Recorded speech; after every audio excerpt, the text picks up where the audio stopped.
नमस्कार दोस्तों। आज हम बात करने वाले हैं एक ऐसी किताब के बारे में जिसने दुनिया भर में करोड़ों लोगों की सोच, उनकी मेहनत और उनके सपनों की नई दिशा दी है। इस किताब का नाम है थिंक एंड ग्रो रिच, जिसे लिखा है नेपोलियन हिल ने। अगर आप अमीर बनना चाहते हैं, सफल होना चाहते हैं, अपने सपनों को हकीकत में बदलना चाहते हैं, लेकिन बार बार मेहनत के बावजूद आगे नहीं बढ़ पा रहे हैं, तो ये वीडियो आपके लिए है। आज के इस वीडियो में मैं आपको इस किताब की पूरी कहानी, इसकी पूरी सोच और इसके हर जरूरी विचार को आसान हिंदी में बिल्कुल कहानी की तरह समझाने वाला हूँ, ताकि आप इसे सुनकर ही अपनी जिंदगी में लागू कर सकें। थिंक एंड ग्रो रिच सिर्फ पैसे कमाने की किताब नहीं है, बल्कि ये किताब आपके दिमाग को अमीर बनाती है, क्योंकि नेपोलियन हिल का मानना था कि इंसान पहले अपने दिमाग में अमीर बनता है, उसके बाद उसकी जिंदगी में अमीरी आती है। नेपोलियन हिल ने इस किताब को लिखने में करीब 20 से 25 साल लगा दिए। उन्होंने उस समय के सबसे सफल लोगों को इंटरव्यू लिया, जैसे Andrew Carnegie, Henry Ford, Thomas Edison और कई बड़े उद्योगपति। उन्होंने देखा इन सभी सफल लोगों में कुछ कॉमन आदतें, कॉमन सोच और कॉमन सिद्धांत हैं। इन सिद्धांतों को उन्होंने इस किताब में लिखा है। इस किताब की शुरुआत एंड्रयू कार्नेगी से होती है, जिन्होंने नेपोलियन हिल को एक खास काम सौंपा था। कार्नेगी ने कहा कि दुनिया में ऐसे लोग बहुत कम हैं जो असफलता के पीछे के कारण जानते हैं, लेकिन अगर कोई सफलता के नियमों को समझ ले और इन्हें सही तरीके से लागू करे, वह भी महान बन सकता है। यहीं से थिंक एंड ग्रो रिच का जन्म हुआ। अब सबसे पहले और सबसे ताकतवर सिद्धांत है इच्छा, यानी डिजायर। नेपोलियन हिल कहते हैं कि केवल इच्छा होना काफी नहीं है, बल्कि जलती हुई इच्छा होनी भी चाहिए। जैसे भूखे इंसान को रोटी चाहिए, प्यासे इंसान को पानी चाहिए, वैसे ही आपको अपने लक्ष्य की जरूरत महसूस होनी चाहिए। अगर आपको इच्छा कमजोर है तो आप थोड़ी सी परेशानी में हार मान लेंगे, लेकिन अगर आपकी इच्छा मजबूत है तो दुनिया की कोई ताकत आपको रोक नहीं सकती। नेपोलियन हिल कहते हैं कि आपको बिल्कुल साफ पता होना चाहिए कि आप जिंदगी में क्या चाहते हैं, कितने पैसे चाहते हैं, किस तरह की जिंदगी चाहते हैं। अधूरी इच्छा आपको अधूरा परिणाम ही देती है। नेपोलियन हिल एक तरीका बताते हैं। वह कहते हैं कि आपको लिखकर तय करना चाहिए कि आप कितना पैसा कमाना चाहते हैं, कब तक कमाना चाहते हैं और उसके बदले आप क्या क्या देने वाले हैं। सिर्फ चाहने से कुछ नहीं होता जब तक आप उसके लिए कुछ देने को तैयार ना हो। ये प्रक्रिया आपके दिमाग को प्रोग्राम करती है, आपको अपने लक्ष्य के करीब ले जाती है। इसके बाद विश्वास आता है, यानी फेथ। नेपोलियन हिल कहते हैं कि विश्वास वह शक्ति है जो विचारों को हकीकत में बदल देती है। अगर आपको खुद पर भरोसा नहीं है तो दुनिया भी आप पर भरोसा नहीं करेगी। बहुत से लोग सपने देखते हैं, लेकिन अंदर उन्हें खुद पर शक होता है। यही शक उनकी सबसे बड़ी दुश्मन बन जाता है। जब आप किसी चीज पर पूरा विश्वास कर लेते हैं तो आपका अवचेतन मन उस विश्वास को सच बनाने में लग जाता है।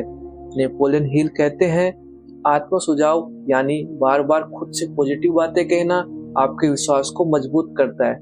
इसके बाद तीसरा सबसे बड़ा सिद्धांत है ऑटो सजेशन, यानी खुद को बार बार अपने लक्ष्य की याद दिलाना।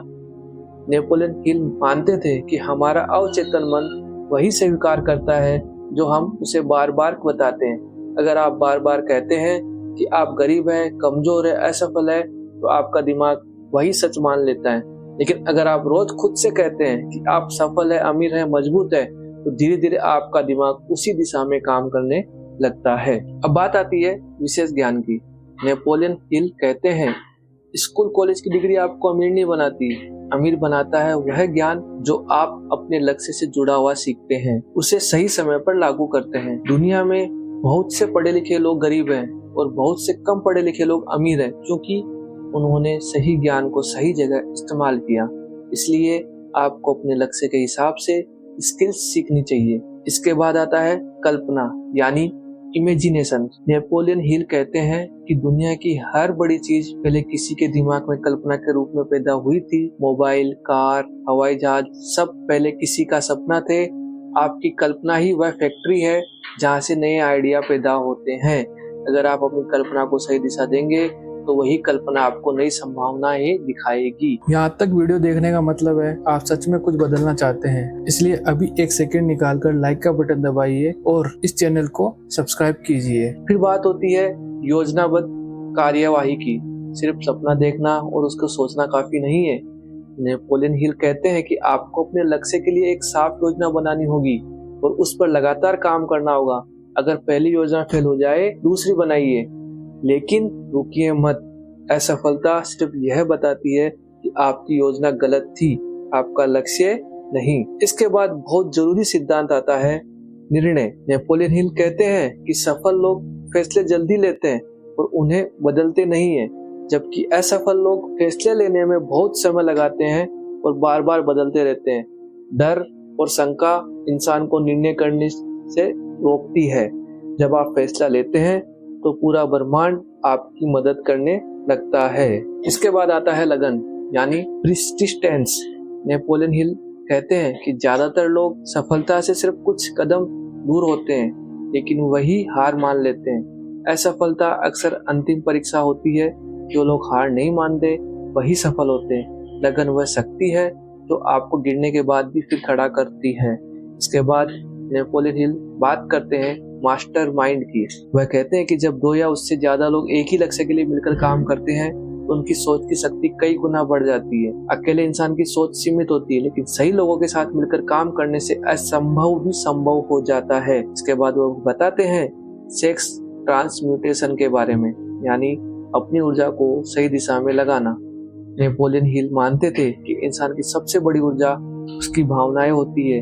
अगर उन्हें सही दिशा में लगाया जाए तो इंसान असाधारण काम कर सकता है। फिर आता है अवचेतन मन। आपका अवचेतन मन आपके विचारों का भंडार है। पॉजिटिव विचार उसे मजबूत बनाते हैं और नेगेटिव विचार उसे कमजोर करते हैं। जो आप सोचते हैं वही आप बनते हैं। इसके बाद नेपोलियन हिल बात करते हैं दिमाग की, यानी ब्रेन। इंसान का दिमाग एक ट्रांसमीटर और रिसीवर की तरह काम करता है। आप जैसे विचार भेजते हैं वैसे ही परिणाम पाते हैं, इसलिए अपनी सोच को साफ और सकारात्मक रखें। अंत में नेपोलियन हिल बताते हैं छठी इंद्रिय के बारे में। यह वह आंतरिक आवाज है जो आपको सही और गलत का संकेत देती है। जब आप लगातार सही सोच और सही मेहनत करते हैं तो वह शक्ति अपने आप विकसित हो जाती है। थिंक एंड ग्रो रिच हमें यह सिखाती है कि अमीरी बाहर नहीं, हमारे अंदर से शुरू होती है। हालात, पैसे की कमी, संसाधनों की कमी सिर्फ बहाने हैं। असली कमी सोच की होती है। अगर आपकी सोच बदल गई तो आपकी जिंदगी बदल जाएगी।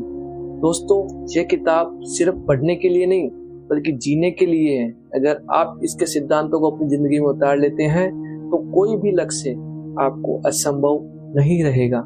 अगर आपको यह वीडियो अच्छा लगा हो, आपको इससे कुछ सीखने को मिला हो, तो वीडियो को लाइक जरूर करें, अपने दोस्तों के साथ शेयर जरूर करें। ऐसी वीडियो के चैनल को हमारे सब्सक्राइब करके बेल आइकॉन प्रेस करना बिल्कुल ना भूलें। धन्यवाद। जय हिंद।